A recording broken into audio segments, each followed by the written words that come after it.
Part 1. The stars looked cold and distant through the cracked window of the small cargo ship. Amy Carter sat in the pilot's seat, trying to fix the navigation system for the third time that day. She was 23 years old, and this was supposed to be a simple trip to the mining colony on Kepler 442b. Her father worked there, and she hadn't seen him in 2 years. Now her ship was barely holding together, and she was lost somewhere in uncharted space. The alarm started blaring without warning. Amy's hands flew across the controls, but nothing responded. Something was pulling her ship, dragging it toward a massive vessel that appeared out of nowhere. The alien ship was huge, covered in dark metal that seemed to absorb light. Strange symbols glowed along its hull in colors she had never seen before. Amy tried to break free, firing the emergency thrusters, but it was useless. The tractor beam was too strong. Within minutes, her tiny cargo ship was inside the alien vessel's docking bay. She grabbed the emergency pistol from under her seat and stood by the door, her heart pounding so hard she could hear it in her ears. The door exploded inward. 3 aliens rushed inside, moving with frightening speed. They were tall, much taller than any human, with gray skin that looked like stone. Each one had 3 eyes arranged in a triangle on their face, and their hands ended in 4 long fingers tipped with black claws. They wore armor that hummed with energy, and they carried weapons that looked like nothing Amy had ever seen. She fired her pistol. The bullets bounced off their armor like pebbles hitting a wall. Before she could fire again, one of them moved faster than her eyes could track. A clawed hand struck her wrist and the gun clattered to the floor. She tried to fight, throwing punches and kicks, but they were too strong. They grabbed her arms and dragged her out of her ship. The docking bay was enormous, filled with strange equipment and other ships she didn't recognize. More aliens watched as she was pulled past them. Some made clicking sounds that might have been their language. Others just stared with their 3 eyes, their faces showing no emotion at all. They took her through corridors that glowed with blue light. The walls were smooth and cold, covered in more of those strange symbols. Amy kept fighting, kept trying to break free, but the aliens barely seemed to notice. They were so much stronger than her. Finally, they reached a large room filled with cells. Each cell had walls made of some kind of transparent material that hummed with energy. The aliens threw Amy into one of the cells, and the entrance sealed behind her with a sound like breaking glass. She ran to the wall and pounded on it with her fists, screaming for them to let her out. They ignored her and walked away. Amy slumped to the floor, breathing hard. The cell was small, maybe 3 meters on each side. There was a flat bench against one wall that might be a bed, and a hole in the corner that was probably a toilet. No windows, no way out. The humming from the walls made her teeth ache. She didn't know how long she sat there. Hours, maybe. Time felt strange in the cell. Eventually, the wall in front of her became transparent, and she could see into a laboratory on the other side. Aliens in different colored armor were moving around, checking equipment and looking at screens that showed images she couldn't understand. One of them approached her cell. He was older than the others, his gray skin covered in darker spots. He wore a white coat over his armor and carried a tablet in his hands. He looked at her the way a scientist might look at a bug under a microscope. Then he started speaking in that clicking, whistling language. Amy couldn't understand the words, but she understood the tone. She understood the way he gestured at her and then at the equipment in the lab. She understood the cold, clinical look in his 3 eyes. They were going to experiment on her. The wall of her cell opened, and 2 guards came in. Amy tried to run past them, but they caught her easily. They strapped her to a metal table in the laboratory, using restraints that wrapped around her wrists and ankles like liquid metal before hardening into place. She pulled against them until her skin was raw, but they wouldn't budge. The old alien in the white coat approached with a device that looked like a scanner. He ran it over her body, studying the readings on his tablet. Then he made some notes and picked up a different tool, this one ending in a long needle. Amy screamed when the needle pierced her arm. It felt like fire running through her veins. The alien watched her face carefully, making more notes on his tablet. He took samples of her blood, her skin, her hair. Each time Amy felt pain that made her vision blur. When they finally took her back to her cell, she could barely walk. The guards dragged her inside and left her on the floor. Amy lay there, shaking and crying, her body aching from dozens of puncture wounds. This continued for days. They would come for her, strap her to the table and run their tests. Sometimes they exposed her to extreme cold that made her feel like her bones were freezing. Other times it was heat so intense she thought her skin would melt. They put her in chambers with no air and watched how long she could survive. They injected her with substances that made her sick, made her convulse, made her wish she could die, but she didn't die. Each time they would bring her back to her cell and let her recover just enough before starting again. Amy learned to recognize the old alien, the one who seemed to be in charge. She started calling him Dr. Death in her mind, though she never said it out loud. One day, during a particularly brutal test, Amy felt something change inside her. The pain was still there, but it felt different somehow. Distant, like it was happening to someone else's body. Her heart rate steadied even though they were pumping electricity through her. Her breathing calmed even though the air was thin enough to make her pass out. Dr. Death noticed the change too. He made excited clicking sounds and gestured at the other scientists. They increased the voltage. Amy's body jerked and spasmed, but inside something was adjusting. Something was learning. When they took her back to her cell that night, Amy lay on the bench and stared at the ceiling. Her body hurt worse than ever before, but underneath the pain, she felt something new, something that hadn't been there when she first arrived. Strength. Her hands weren't shaking anymore. Her breathing was steady. The wounds on her arms were already starting to heal, faster than they should. Amy touched one of the injection sites and felt the skin knitting back together under her fingers. What were these aliens doing to her? What was she becoming? She closed her eyes and tried to sleep, but her mind was racing. She thought about her father, waiting for her at the mining colony. She thought about Earth, so far away now. She thought about escape. And deep inside, in places she didn't fully understand yet, her body continued to change. Amy woke up to the sound of her cell wall opening. She jerked upright, her muscles tense and ready. 2 guards stood in the doorway, but she noticed something different.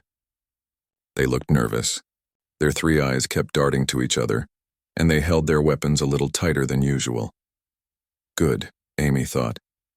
Let them be scared. They took her to the laboratory again, but this time Dr. Death had brought more scientists. 6 of them surrounded the examination table, all holding tablets and scanning devices. The old alien said something in his clicking language, and the others responded with what sounded like agreement. They strapped Amy down and began their tests. First came the extreme temperatures. They lowered the temperature in the chamber until frost formed on the walls. Amy shivered, her breath coming out in white clouds, but her body temperature remained stable. The scientists made surprised clicking sounds. Next, they raised the temperature until the air shimmered with heat. Sweat poured down Amy's face, but her heart rate stayed normal. Her body was regulating itself, adapting to conditions that should have killed her. Dr. Death seemed excited now. He gestured rapidly to the others, and they brought out new equipment. They exposed Amy to different types of radiation, each one stronger than the last. The machines hummed and beeped. The radiation should have made her sick, should have destroyed her cells from the inside out. Instead, Amy felt her body responding. She could sense something happening at a level deeper than conscious thought. Her cells were learning, changing, building defenses against each new threat. It was like her DNA was rewriting itself in real time. The tests went on for hours. They injected her with toxins that should have stopped her heart. They exposed her to diseases from a dozen different worlds. They pushed her body to limits that no human should survive, and every time Amy adapted. By the time they took her back to her cell, the scientists were having heated discussions. Amy didn't need to understand their language to know what they were talking about. She was doing something impossible, and they wanted to know why. Days turned into weeks. The experiments continued, each one more intense than the last. But Amy noticed changes in herself that went beyond just surviving. Her senses were getting sharper. She could hear conversations happening in other parts of the ship. She could smell the fear on the guards when they came to get her. Her vision was so clear now that she could see the individual fibers in their armor. Her strength was increasing too. One day when the guards came for her, Amy tested herself. She let them put the restraints on her wrists, but this time she pulled. The metal restraints groaned under the pressure. The guards noticed and quickly added more restraints, but Amy had seen the fear in their eyes. She was getting stronger, much stronger. During one test, they put her in a chamber and removed all the air. Amy's lungs burned as her body screamed for oxygen. But instead of passing out like she should have, her body found another way. Her cells started using what little oxygen remained in her blood more efficiently. Her heart slowed to an almost impossible rate, conserving energy. She survived for 20 minutes without air before they finally opened the chamber. The scientists were frantic with excitement.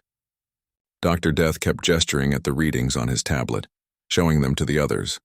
They increased the duration of the test, 30 minutes, 40 an hour. Amy's body continued to adapt. Then something unexpected happened. While strapped to the examination table one day, Amy felt a strange sensation in her fingertips. The metal restraints were humming with electricity, part of the ship's power system. She could feel that electricity like a physical presence. Without thinking about it, she reached out with her mind toward that feeling. The lights in the laboratory flickered. The examination table sparked. All the equipment shut down for 3 seconds before coming back online. The scientists froze, their 3 eyes wide with shock. Amy was just as surprised as they were. She had done that. Somehow she had affected the electrical systems just by concentrating. Dr. Death approached her slowly, like she might explode at any moment. He ran his scanner over her again, focusing on her head. The readings must have been incredible because he made a sound that was almost like a gasp. They ran new tests after that. They put her in rooms filled with electronic equipment and watched to see what she could do. At first, Amy struggled to control whatever this new ability was. Sometimes nothing happened. Other times she accidentally fried every circuit in the room. But just like with everything else, her body learned. Her mind adapted. Within days, she could sense the electromagnetic fields around her. She could feel the flow of electricity through the ship's systems like water flowing through pipes. The more they tested her, the more control she gained. She learned to send out small electromagnetic pulses. She learned to disrupt electronic systems. She learned to sense the power signatures of the aliens' weapons and equipment. All of this terrified the scientists, but it also fascinated them. They couldn't stop themselves from pushing further, from seeing what else she could do. They were so focused on their data and their discoveries that they forgot something important. They forgot that Amy was learning too. She was learning their routines, their procedures, their weaknesses. She was learning the layout of the ship by following the electrical systems in the walls. She was learning which guards were most nervous around her, which scientists stayed furthest from the examination table. Most importantly, she was learning that she was no longer the helpless girl they had captured. Every day, every test, every moment of pain was making her into something new, something powerful. One night, alone in her cell, Amy held up her hand and watched as small sparks of electricity danced between her fingers. She could call it up now, control it, shape it. The humming walls of her cell were powered by electricity. The door was controlled by an electronic lock. She could feel all of it. Not yet, she told herself. She wasn't strong enough yet. She didn't know enough about the ship. And she had no idea if there were other human prisoners somewhere on this vessel. So Amy waited and endured. She let them run their tests. She let them think she was still their helpless specimen. But every day she was planning. Every night she was preparing. The aliens had made a terrible mistake when they captured her. They had taken a normal human woman and pushed her past every limit. They had forced her body to evolve, to adapt, to become something greater than what she was. They had created their own nightmare. Amy lay on her bench and closed her eyes, but she didn't sleep. Instead, she reached out with her new senses, feeling the electrical currents that ran through the ship. She followed them like threads in a vast web, mapping the vessel in her mind. She found the power generators, the weapon systems, the engines, the doors, and she found something else, another human signature, faint but unmistakable. Somewhere on this ship in another cell, another prisoner was being held. Amy wasn't alone. That changed everything. She couldn't just think about herself anymore. If she escaped, she had to get the other prisoner out too. She had to be smarter, faster, stronger. She had to be perfect. The next day, when the guards came for her, Amy smiled. They paused, confused by this reaction. She had never smiled before. For the first time since her capture, they saw something in her eyes that made them take a step back. They saw a predator. Kyle Barnes had been a prisoner on the alien ship for 3 weeks when he first heard the screaming. It was faint, coming through the ventilation system, but it was definitely human. A woman's voice filled with pain and rage.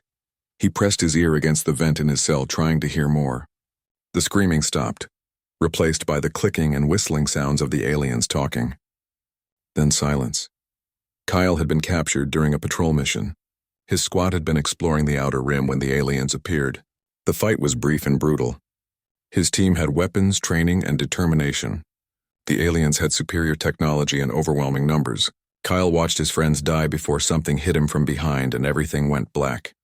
When he woke up, he was in this cell. The aliens had questioned him, using a translation device that made their clicking language sound like garbled English. They wanted to know about Earth's defenses, about human military capabilities, about colony locations. Kyle told them nothing. He was a soldier, trained to resist interrogation. After a few days, they stopped asking and just left him in the cell. He wondered if they were planning to execute him or send him to some prison colony. Then he heard the screaming, and he realized something worse was happening on this ship. Kyle started calling out through the ventilation system during what he guessed was the night cycle. He kept his voice low, hoping the aliens wouldn't hear. At first, there was no response. Then after 2 days of trying, he heard a voice answer back. "Who's there?" The voice was female, hoarse from screaming but strong. "Kyle Barnes, Earth Military, 7th Fleet, who are you?" There was a long pause. "Amy Carter, civilian. They've been running experiments on me." Kyle's hands clenched into fists. He had heard rumors about alien ships that captured humans for research, treating them like lab animals. He had hoped those rumors weren't true. "How long have you been here?" he asked. "I don't know anymore. Weeks, maybe 2 months." "What day is it?" Kyle told her the date as far as he could calculate it. There was another long silence from her end. 2 months, she finally whispered. "It feels like years." Over the next few days, they talked whenever they could. Kyle told her about the war that had broken out between humanity and the Zorathi Empire. These aliens called themselves the Zorathi, and they considered themselves superior to every other species they encountered. They had been capturing human ships for months, taking prisoners for experiments and slave labor. Amy told him what they had done to her. The tests, the pain, the changes happening to her body. Kyle listened with growing horror and anger. "We need to escape," he said. "Get back to human space and warn them about this ship." "I know," Amy replied. "I've been planning. But I need more time. I need to get stronger." "Stronger? Amy, we need to get out now before they kill you." "They're not going to kill me. I'm too valuable to them." Her voice had a strange quality to it, something hard and cold that hadn't been there before. "They've been pushing my body, testing my limits. But what they don't realize is that I'm adapting. I'm learning. Soon I'll be strong enough to break out." Kyle wanted to argue, but something in her tone stopped him. This wasn't the voice of a helpless victim. This was the voice of someone planning revenge. They continued talking through the vents, usually late at night. Amy described the layout of the laboratory where they took her, the number of guards, their routines. Kyle shared what he knew about military tactics and escape procedures. Together they formed a plan. But as the days passed, Kyle noticed changes in Amy's voice. Sometimes she sounded normal, like the civilian pilot she claimed to be. Other times she sounded different, harder, almost inhuman. It worried him. "Amy, what exactly have they done to you?" he asked one night. She was quiet for a long time. "I don't know how to explain it. My body is changing, evolving. I can do things now that shouldn't be possible. I can sense electrical fields. I can generate electromagnetic pulses. My strength is way beyond normal human levels. I can heal from injuries in hours instead of days, and that's incredible." "Is it?" Amy's voice was bitter. "Or is it horrifying? What am I becoming, Kyle?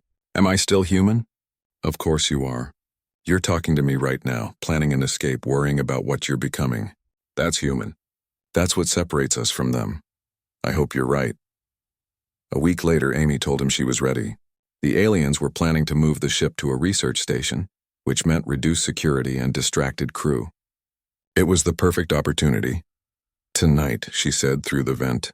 "When they come for me, I'm going to break out. Then I'm coming for you. Be ready." Kyle prepared himself as best he could. He had managed to loosen one of the panels in his cell over the weeks, creating a makeshift weapon. It wasn't much, just a piece of sharp metal, but it was better than nothing. He waited, his heart pounding. Hours passed. Then he heard it. An alarm started blaring throughout the ship. Shouts and clicking sounds echoed through the corridors, the sound of weapons firing. Then an explosion that shook the entire vessel. Kyle's cell door suddenly sparked and went dead. The electronic lock failed and the door slid open. He grabbed his makeshift weapon and stepped into the corridor, expecting to see guards rushing toward him. Instead, he saw bodies, alien guards lying on the floor, their armor crushed and broken. Scorch marks covered the walls where electrical systems had overloaded and caught fire. And at the end of the corridor, standing in a cloud of smoke, was a woman. She was tall and lean, wearing the tattered remains of a civilian flight suit. Her dark hair was wild and tangled, but it was her eyes that caught Kyle's attention. They were glowing with a faint blue light, crackling with barely contained energy. "Amy?" he asked cautiously. She turned to look at him, and for a moment Kyle saw something inhuman in her gaze. Then she blinked, and she was just a woman again. Tired, hurt, but determined. "Let's go," she said. Her voice sounded strange, like two voices speaking at once. They moved through the ship together. Amy led the way, her eyes tracking something Kyle couldn't see. She would stop at intersections, tilt her head like she was listening, then choose a direction. Every time they encountered guards, she would raise her hand and electricity would arc from her fingertips. The aliens would drop, their armor systems fried. "How are you doing that?" Kyle asked as they ran. "I can feel the electrical systems in their armor. I just overload them." She said it like it was the most natural thing in the world. They reached the docking bay where Kyle's patrol ship was being held. It was damaged but repairable. Amy placed her hands on the access panel and closed her eyes. Sparks flew and the door opened. "Can you fly this?" she asked. "Yes, but what about you?" "I can fly anything with electrical systems." "Get in." They boarded the ship and sealed the door behind them. Kyle ran to the pilot seat while Amy stood in the center of the cabin, her hands outstretched. Blue light crackled around her fingers. "What are you doing?" Kyle asked. "Buying us time." She closed her eyes and her body went rigid. The lights in the docking bay outside started flickering. Then the ship's systems came alive on their own. The engines fired up without anyone touching the controls. The weapons systems activated. "Amy, you're controlling the ship?" "More than that. I'm controlling every electrical system in this docking bay. Now fly. I'll handle the rest." Kyle took the controls and launched them out of the bay. Behind them, the alien ship's weapons tried to lock on, but every time they did, the systems would fail. Amy was reaching across the distance, disrupting their targeting systems, but Kyle could see the effort was costing her. Sweat poured down her face. Her hands were shaking. Blood dripped from her nose. "Amy, stop. You're hurting yourself." "Not yet. We need more distance." She held on for another 5 minutes, keeping the alien ship's weapons offline while Kyle pushed their engines to maximum. Finally, when they were far enough away, Amy collapsed to the floor. Kyle set the autopilot and rushed to her side. "Amy, are you okay?" She looked up at him with those glowing eyes. "Define okay. I just controlled an entire starship's electrical grid with my mind. I'm either the most amazing thing humanity has ever created or I'm a monster. You're neither. You're a survivor. And you just saved both our lives." Amy managed a weak smile. "Home, Kyle. Take us home. I need to rest." As Kyle returned to the pilot seat and plotted a course for human space, Amy lay on the floor and closed her eyes. Her body was exhausted, pushed beyond any reasonable limit, but underneath the exhaustion she felt something else. Purpose. She had escaped. She had survived. And now she knew there were other humans out there in other alien ships, suffering the same fate she had. She couldn't save them all, but she could try. And with the abilities the aliens had given her, maybe she stood a chance. The Zarathi had tried to break her, to turn her into a subject for their experiments.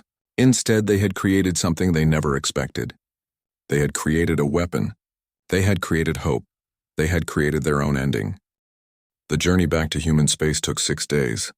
Kyle kept the ship running while Amy recovered in the back. She spent most of that time sleeping, her body finally getting the rest it desperately needed. When she was awake, she would practice her abilities, testing their limits in small ways, making lights flicker, reading the ship's power flow, learning control. Kyle watched her with a mixture of awe and concern. This woman had been through hell, been transformed into something that barely seemed human anymore, and yet she was still fighting, still planning, still determined to make a difference. On the 5th day, Amy came to sit in the co-pilot seat. She looked better than she had since the escape. The dark circles under her eyes had faded. The wounds on her arms had healed completely, leaving no scars. But her eyes still had that faint glow, that hint of blue light that appeared when she concentrated. "How are you feeling?" Kyle asked. "Different. Stronger." She flexed her hand, watching small sparks dance between her fingers. "I can feel everything now. Every electrical current in this ship. Every power fluctuation. It's like having a whole new sense. Does it hurt?" "Not anymore. At first it was overwhelming. like trying to listen to 1,000 conversations at once, but I'm learning to filter it to focus on what I need. She looked at him. What happens when we get back? To Earth? Kyle had been thinking about that question for days. The military will want to debrief you. They'll want to know everything about the Zorathi, about their experiments, about what they did to you. And then, I don't know. But Amy, what they did to you, the changes you've gone through, that's valuable, not just for understanding the enemy, but for helping other humans survive. If we can replicate what happened to you in a controlled way, we could create soldiers who can withstand anything the Zorathi throw at them. Amy was quiet for a long time. You want to turn people into what I am. I want to give people a fighting chance. The Zorathi are winning this war, Amy. They're stronger than us, more advanced, and they see us as nothing more than test subjects. But if we could level the playing field, if we could show them that humans can adapt and overcome, maybe we could end this war. Or maybe we become just like them, experimenting on people, changing them against their will. It wouldn't be against their will. There are soldiers who would volunteer, people who want to protect humanity. Amy stared out at the stars. I hope you're right. Because if word gets out about what I can do, there won't be any shortage of people who want to use me as a weapon. She was right. When they finally reached Earth and landed at the military base, everything moved quickly. Amy was immediately taken to a secure medical facility. Doctors and scientists swarmed around her, running tests, taking samples, asking endless questions. General Patricia Hughes was in charge of the debriefing. She was a stern woman in her 50s with gray hair pulled back in a tight bun. She listened carefully as Amy and Kyle recounted everything that had happened. You're telling me the Zorathi experiments accidentally enhanced you, the general said, looking at Amy. And now you have electromagnetic abilities and enhanced physical capabilities. Yes, ma'am. Can you demonstrate? Amy held out her hand. The lights in the room dimmed as electricity gathered around her fingers, crackling and glowing. Then she released it and the lights returned to normal. General Hughes leaned back in her chair. That's remarkable. And terrifying. Do you know how they did this to you? Not exactly. They exposed me to extreme conditions, radiation, toxins, temperature extremes. My body kept adapting to survive. I had some genetic enhancements before this happened. Modifications for deep space travel. The experiments must have pushed those modifications far beyond their intended limits. Those modifications are common among colonists. We could potentially replicate what happened to you. Amy shook her head. The Zorathi pushed my body to the breaking point again and again for months. I nearly died dozens of times. You can't ask people to go through that voluntarily. What if we could find a safer way? What if we studied your DNA, your cellular structure, and developed a process that could give people similar abilities without the trauma? Then I'd want to be part of that process. I want to make sure no one else has to suffer like I did. Over the next few weeks, Amy worked with the scientists. They studied her blood, her tissues, her brain activity. They documented every ability she had developed. And slowly, carefully, they began to understand how her body had changed. The genetic modifications she had received before her journey had been simple, designed to help humans process radiation better and heal slightly faster, but the Zorathi experiments had activated dormant parts of her DNA, parts that most humans carried but never used. Her cells had learned to adapt at an incredible rate, rewriting their own instructions to survive each new threat.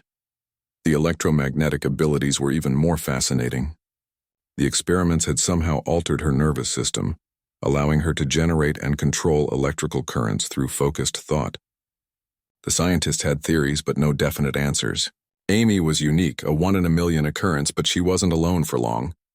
The military put out a call for volunteers, soldiers who were willing to undergo genetic enhancement. They couldn't replicate the full extent of Amy's transformation, but they could give people improved healing, enhanced strength, and better resistance to environmental hazards. 50 soldiers volunteered. All of them knew the risks. All of them had seen friends die in the war against the Zorathi. They wanted to fight back. Amy trained with them, teaching them how to push their bodies, how to recognize when the enhancements were working, how to control abilities that felt foreign at first. She became their leader, not by rank but by experience. She had survived the worst and come out stronger. General Hughes approached Amy one evening as she was leaving the training facility. We've received intelligence about Zorathi research stations. Places where they're holding human prisoners and running experiments. Amy stopped walking. How many? At least a dozen that we know of. Probably more. We're planning rescue missions, but the stations are heavily defended. We need someone who knows how they operate, who can disable their systems from the inside. The general looked at Amy directly. We need you. Amy had known this was coming. Part of her had been hoping for it. What about the volunteers? Are they ready? They're ready enough. We'll send them in as support. But you'll be leading the operation. Then I'm in. When do we leave? 3 days. We've identified a research station in the Arcturus sector. Intelligence suggests they're holding at least 20 human prisoners there. The mission is simple. Get in, free the prisoners, destroy the facility. Nothing is ever simple with the Zorathi. No. But you've beaten them before. You can do it again. The next 3 days were spent in intense preparation. Amy studied the layout of the research station, memorized guard rotations, and planned entry points. The enhanced soldiers, now officially designated as Special Operations Division, trained alongside her. Kyle was part of the team. He had volunteered for the enhancements and come through the process with improved reflexes and strength. Not as dramatic as Amy's changes, but enough to make a difference in combat. On the night before the mission, Amy stood alone in the observation deck, looking out at the stars. She thought about the scared young woman who had been captured all those months ago. That woman was gone, replaced by someone harder, stronger, more dangerous. But underneath all the changes, underneath the abilities and the power, Amy was still human. She still felt fear. She still felt anger at what had been done to her and others. She still wanted to go home and see her father. She just had to make sure no one else would go through what she had endured. Kyle found her there, standing in the darkness. Can't sleep? Too much on my mind. We're going to succeed tomorrow. We've trained for this. Amy turned to face him. I'm not worried about the mission. I'm worried about what comes after. How many of these stations are out there? How many humans are suffering right now? Even if we save everyone tomorrow, there will be more.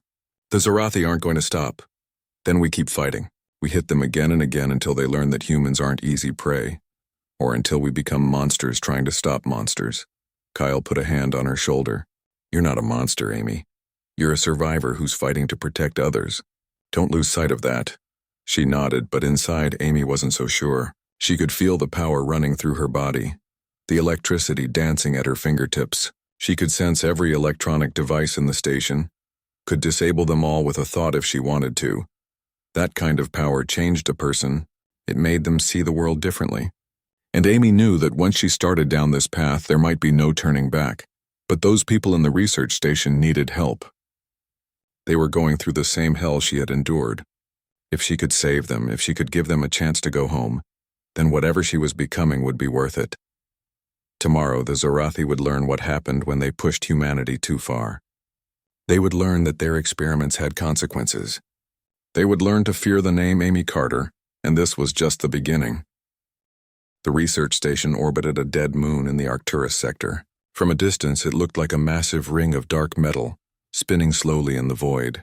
Lights flickered along its surface, marking laboratories holding cells and guard posts. Somewhere inside that structure, 20 human prisoners were being experimented on just like Amy had been. The assault ship carried 12 members of the Special Operations Division, including Amy and Kyle. They approached the station with all non-essential systems powered down, drifting like debris to avoid detection. General Hughes watched from the command ship several thousand kilometers away. Team 1, you are go for insertion. The general's voice crackled through their helmets. Remember, this is a rescue mission first. Get the prisoners and get out. Destroying the station is secondary. Understood, Amy replied. She looked at her team, seeing the nervous determination on their faces. Most of them had never been in real combat before. The enhancements made them stronger and tougher, but nothing could truly prepare someone for what they were about to face. Listen up, Amy said quietly. The Zorathi think they're superior to us. They think we're weak and easy to break. Today we show them they're wrong. We stay together, we watch each other's backs, and we don't leave anyone behind. Are we clear? Clear, the team responded in unison. The assault ship attached to an airlock on the station's outer ring. Amy placed her hand on the control panel and closed her eyes. feeling the electrical systems flowing through the station. She found the security protocols, the alarm systems, the door locks. One by one, she disabled them. The airlock opened silently. The team moved inside, weapons ready. The corridor was empty, lit by dim blue lights. Amy could sense 4 guards 3 levels below them, and a larger concentration of aliens in what looked like a central command area. Kyle, take half the team and head to the detention area. Free the prisoners and get them to the extraction point. Amy gestured to the other half of the team. The rest of you are with me. We're going to make sure those guards stay busy. They split up at the next intersection. Amy led her team deeper into the station, following the electromagnetic paths that only she could see. They encountered their first guards in a wide hallway lined with laboratory doors. The Zorathi guards raised their weapons, their 3 eyes widening in surprise. But Amy was faster. She thrust her hands forward and electricity exploded from her fingertips. The bolt struck the aliens' armor, overloading their systems. They dropped to the ground, unconscious but alive. Keep moving, Amy ordered. They fought their way through 3 more guard patrols, each one falling before Amy's powers. The enhanced soldiers handled themselves well, their improved reflexes and strength allowing them to match the Zorathi in close combat. But it was Amy who truly terrified the aliens. She moved through the station like a force of nature. Doors opened at her approach. Weapons failed when aimed at her. Electronic systems sparked and died when she walked past. The Zorathi had created this power inside her, and now they were facing the consequences. Meanwhile, Kyle's team reached the detention area. The cells were arranged in a circular pattern around a central monitoring station. Inside each cell was a human prisoner, most of them unconscious or too weak to stand. Kyle's heart sank at the sight.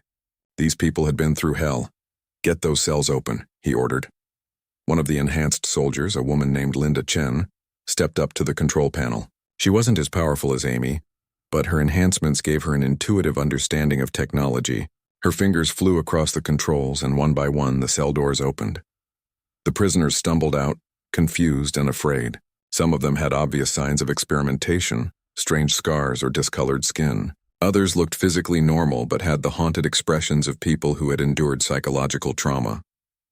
It's okay, Kyle said gently. We're human military. We're here to get you out. A young man, probably in his early 20s, grabbed Kyle's arm. There are more. In the lower laboratories.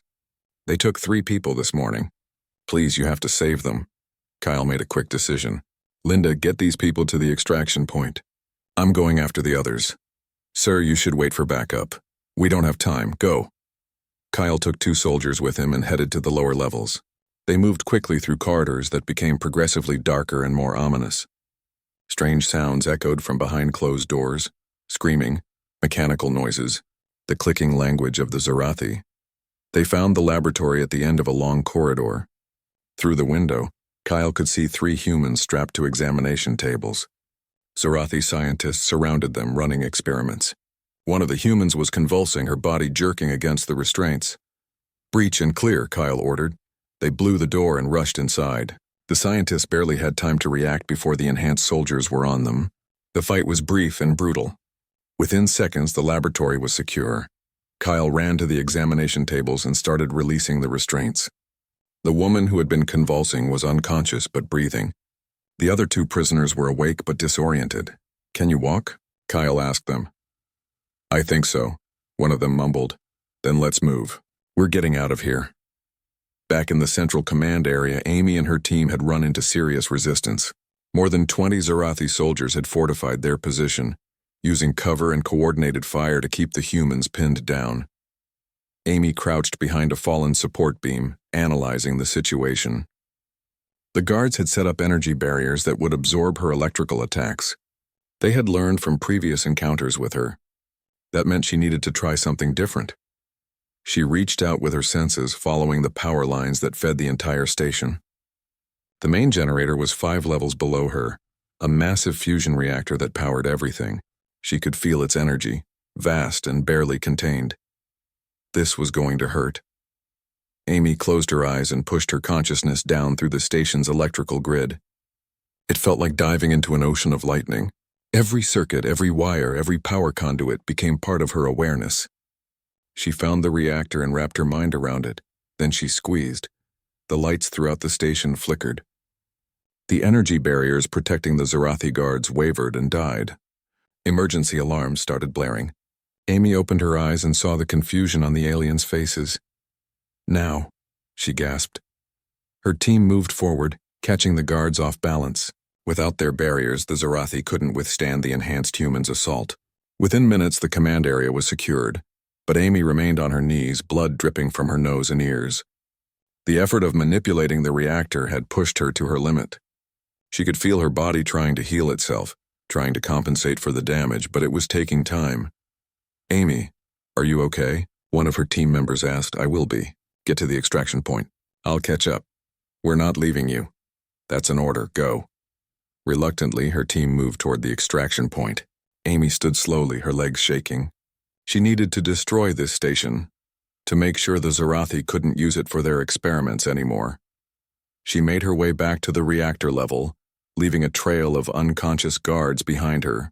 Her powers were depleted, but her enhanced strength and reflexes were enough to handle individual opponents. The reactor room was massive, dominated by a glowing sphere of contained fusion energy. Coolant pipes and control systems surrounded it like metal veins. Amy approached the main control panel and placed her hands on it. She could feel the reactor's rhythm, the delicate balance of forces that kept the fusion reaction stable. All she had to do was disrupt that balance. Amy reached into the system one last time, ignoring the pain that shot through her skull. She found the safety protocols and disabled them. She found the containment field regulators and overloaded them. She found the coolant systems and shut them down. Then she ran. Alarms screamed throughout the station. Automated voices announced in the Zarathi language that a reactor breach was imminent. Amy sprinted through the corridors, her enhanced body carrying her faster than any normal human could move. She reached the airlock where the assault ship was docked. Her team was already aboard with the rescued prisoners. Kyle stood in the doorway waiting for her. "Come on," he shouted.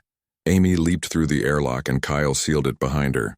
The ship detached from the station and accelerated away at maximum speed. 30 seconds later, the research station exploded.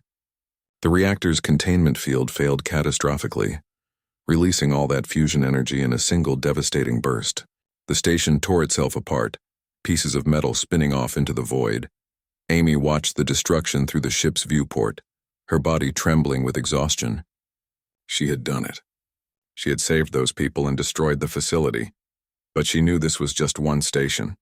Intelligence had confirmed at least 11 more, and beyond those there were probably dozens they didn't know about. This war was far from over. General Hughes's voice came through the comm system. "Outstanding work, team. All prisoners are accounted for, and you destroyed the primary research station in this sector. When you return, there will be medals and commendations waiting." Amy turned away from the viewport. She didn't want medals. She wanted to end this war. She wanted to make sure no one else would suffer like she had. Kyle sat down next to her. 6 months after the first rescue mission, Amy Carter had become a legend. Stories spread through both human and Zarathi space about the woman who could control electricity, who could tear through enemy ships like they were made of paper, who rescued prisoners from impossible situations. The Zarathi called her many names in their clicking language. The Changed One, the Vengeance, the Lightning Devil. But the name that stuck, the one that appeared in their intelligence reports and tactical briefings, was simpler and more terrifying: the Unstoppable. Amy's team had grown to 50 enhanced soldiers, all of them trained personally by her. They had destroyed 8 research stations and freed more than 300 human prisoners. Each mission made Amy stronger as she pushed her abilities further, discovered new ways to use her powers. But success came with a cost. The Zarathi Empire was adapting too. They created new weapons specifically designed to counter her electromagnetic abilities. They trained elite units whose only purpose was to hunt her down. And they sent their greatest warrior, War Master Krell, to end her. Krell was a legend among the Zarathi, a champion who had conquered 12 worlds and killed countless enemies. He stood 3 meters tall, his gray skin covered in scars from 100 battles. His armor was ancient and powerful, passed down through generations of warriors. He had never lost a fight. The confrontation happened at a destroyed research station on the edge of Zarathi space. Amy had led a raid there 3 days earlier, freeing the prisoners and destroying the facility. But she had stayed behind, sensing something in the ruins, something waiting. Kyle tried to convince her to leave. This could be a trap. I know, Amy replied. But whatever's here, it's powerful. I can feel it disrupting the electromagnetic fields around the station. If the Zarathi have a new weapon, I need to know about it. Then we stay with you. No, get the prisoners to safety. I'll handle this alone. Amy, you can't keep doing this. You can't face every threat by yourself. She turned to look at him, and Kyle saw something in her eyes that made him take a step back. They were glowing brighter than usual, crackling with barely contained energy. She looked tired but also determined, like someone who had accepted what they had to become. Yes, I can, she said quietly. This is what I'm for now. This is what they made me. Kyle wanted to argue, but he knew it would be useless. Over the past 6 months, he had watched Amy pull away from her humanity bit by bit. She spent less time with the team and more time training alone. She barely ate or slept anymore, her enhanced body requiring less rest than normal humans. She was becoming something else, something more than human, but also less. Come back alive, Kyle finally said. I always do. After Kyle and the team left, Amy walked through the ruins of the research station alone. The walls were blackened from explosions. Equipment lay scattered across the floor. This had been a place of suffering, and now it was just empty metal and broken dreams. She found Krell waiting in what used to be the main laboratory. He stood perfectly still, his 4-fingered hands resting on the hilts of 2 massive energy blades. His 3 eyes tracked her movement as she entered the room. You are the one they call unstoppable, Krell said in perfect English. The translator in his armor made his clicking voice sound deep and resonant. And you're Krell. I've heard about you too. I have come to end your interference. You have cost my empire greatly. Research stations destroyed. Scientists killed. Valuable specimens freed. He drew his blades and they hummed with lethal energy. You are an abomination. A creature that should not exist. Amy laughed and the sound was bitter. You're right. I shouldn't exist. Your people created me. Your scientists tortured me, pushed my body beyond its limits, turned me into this. Now you're afraid of what you made. I am not afraid. I am War Master Krell. I have conquered worlds. And I was a cargo pilot who just wanted to see her father.